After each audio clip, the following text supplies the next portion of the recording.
Ya, momen pergantian pelatih timnas Indonesia dari Sintayong kepada pelatih asal Belanda Patrick Kluivert menarik perhatian dan menjadi perbincangan media sepak bola dunia. Meski masih berada di posisi 127 di peringkat FIFA, banyak faktor yang membuat mata dunia menatap sepak bola Indonesia. Got some news from Indonesia this week. You heard?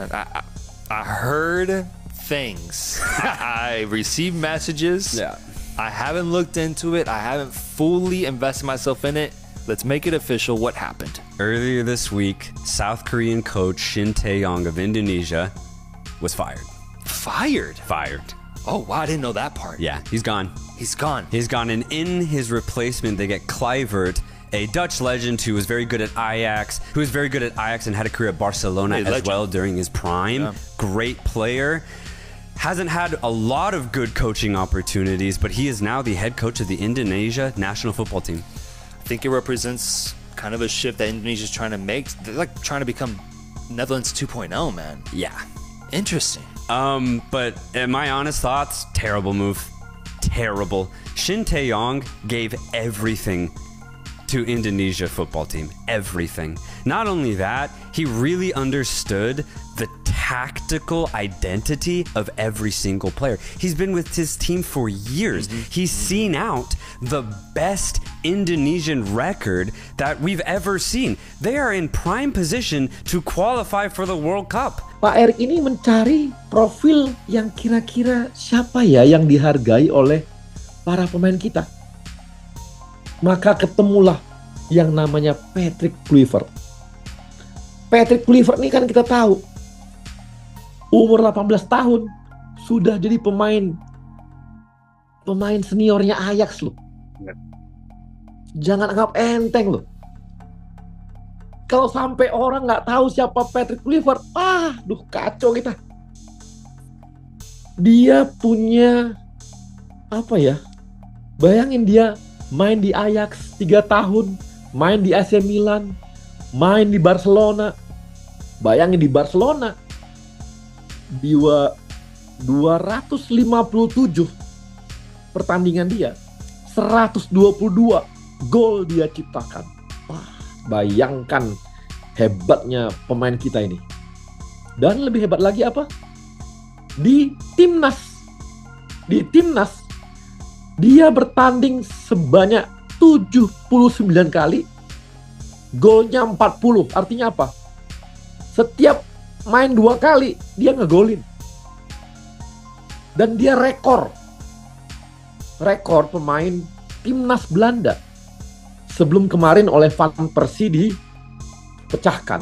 Ini sepanjang sejarah ini. Ya, sepanjang sejarah. Jadi bisa dibilang dia masuk pemain timnas Belanda tahun 94 loh. Usia 18 tahun. Sama seperti ketika dia masuk Ajax. Bayangkan pemain muda betul. Jadi kalau di pemain-pemain Belanda ya, dia adalah idolanya anak-anak muda Belanda. Idolanya pemain-pemain timnas kita sekarang. Bayangkan pemain timnas sekarang masuknya timnas Indonesia. Dia adalah idola anak muda. Semua anak muda Belanda itu pengen seperti Patrick Kluivert. Jadi ini seperti kalau kita di teman-teman wartawan, bro, abangan yang jagoan. Kalau abangan manggil, wah, siap. Bener nggak, bro? Lo kalau dipanggil abang-abangan, bro, abang-abangan manggil kita kan siap, bang, kan gitu, bang. Inilah Patrick Kluivert. Patrick Kluivert dengan melihat CV-nya, dan juga sebelumnya saya meragukan Sintayong pada saat dia pertama kali mengambil tim nasional Indonesia pada awal tahun 2020 ya. Tapi dengan Patrick Kluivert ini saya justru menilai seharusnya dia bisa memberikan sentuhan strateginya ini lebih cepat.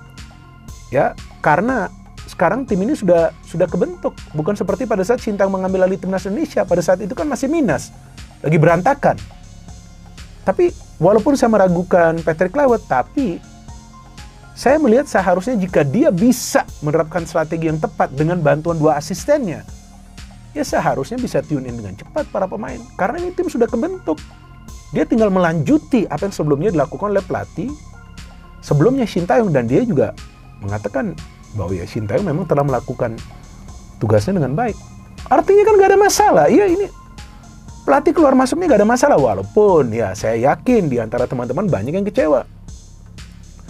Tapi jika kita merenung terus, jika kita bertengkar satu sama lainnya, maka kita justru tidak akan fokus untuk mengalahkan lawan.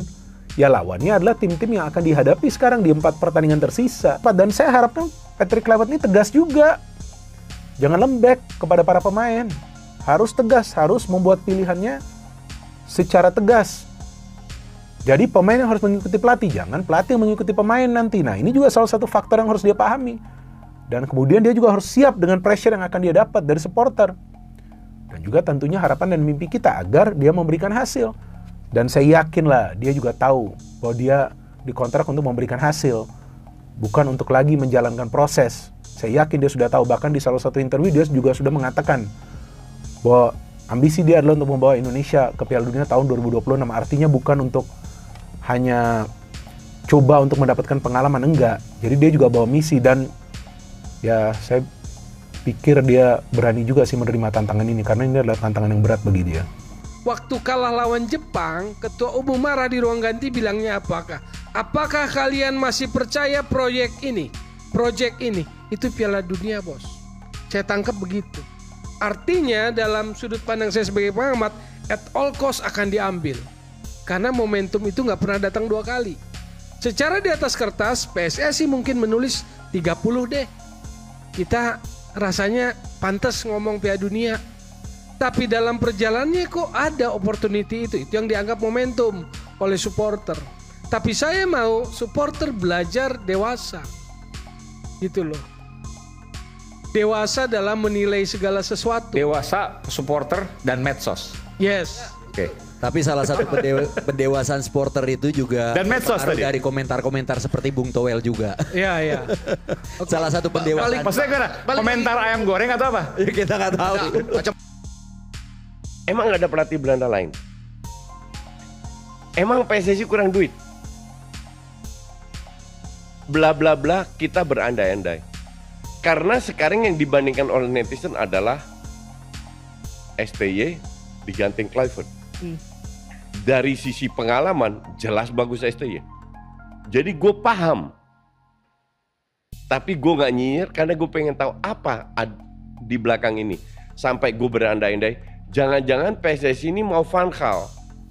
Tapi Van Gaal sudah di Ajax, dia baru recovery dari penyakit prostat kanker, akhirnya dia merekomendasikan Patrick Kluivert. Mungkin itu terjadi, mungkin ya.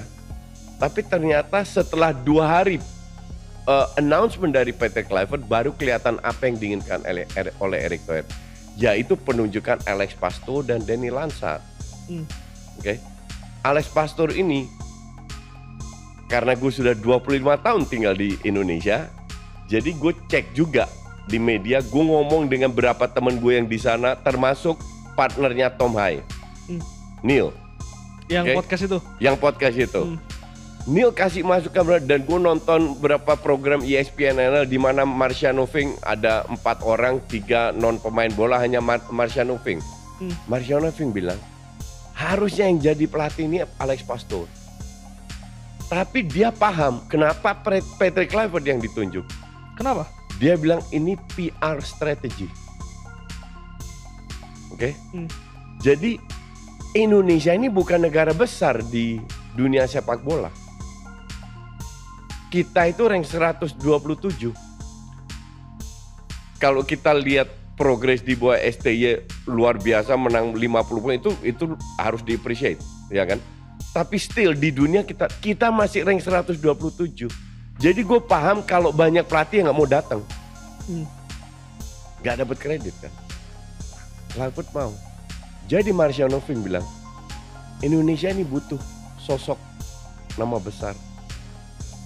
Disitulah baru menurut gue ya, mohon maaf kalau saya salah Pak Erik, menurut gue ya, dia itu tidak menggantikan satu STY dengan satu Patrick Kluivert. Dia menggantikan satu pelatih dengan 3 pelatih yang jadi satu. Jadi jangan lihat Kluivert gantikan STY. Yang harus dilihat adalah STY digantikan oleh Kluivert, Pasto, dan Lansat. Sebelum lebih lanjut, jangan lupa tekan tombol jempolnya, sebagai tanda bahwa kalian cinta Timnas Indonesia.